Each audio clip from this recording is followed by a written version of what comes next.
Hey everyone, क्या ज़रूरी है कि पीड़िता घरेलू हिंसा अधिनियम 2005 के तहत जब भी सेक्शन 12 यानी कि सेक्शन 12 जो मजिस्ट्रेट ऑर्डर देते हैं, कोई भी प्रोटेक्शन ऑर्डर, उसके तहत क्या ज़रूरी है कि पति पत्नी जो है वो घरेलू संबंध में प्रेजेंट टाइम यानी कि जब वो आवेदन दाखिल कर रही है तब उनका संबंध घरेलू संबंध बना हुआ हो? ऐसा ज़रूरी नहीं है। प्रभा त्यागी वर्सेस कमलेश देवी का सुप्रीम कोर्ट का एक लीडिंग केस है जिसमें यह बताया गया है कि अगर सेक्शन 12 के अंतर्गत कोई भी महिला आवेदन करती है मजिस्ट्रेट को अंतर्गत घरेलू हिंसा अधिनियम के,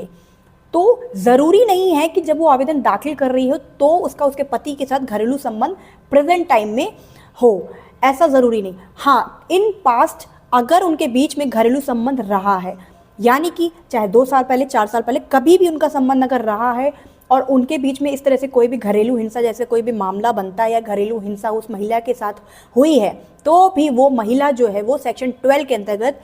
4 साल 5 साल बाद भी सेक्शन 12 के तहत मजिस्ट्रेट को आवेदन इस मामले में कर सकती है। ज़रूरी नहीं है कि आवेदन दाखिल करने के समय प्रेजेंट टाइम में उनका घरेलू संबंध हो। घरेलू संबंध अगर कभी भी रहा है और घरेलू हिंसा हुई है तो सेक्शन 12 के अंतर्गत महिला राहत के लिए आवेदन कर सकती है। ऐसा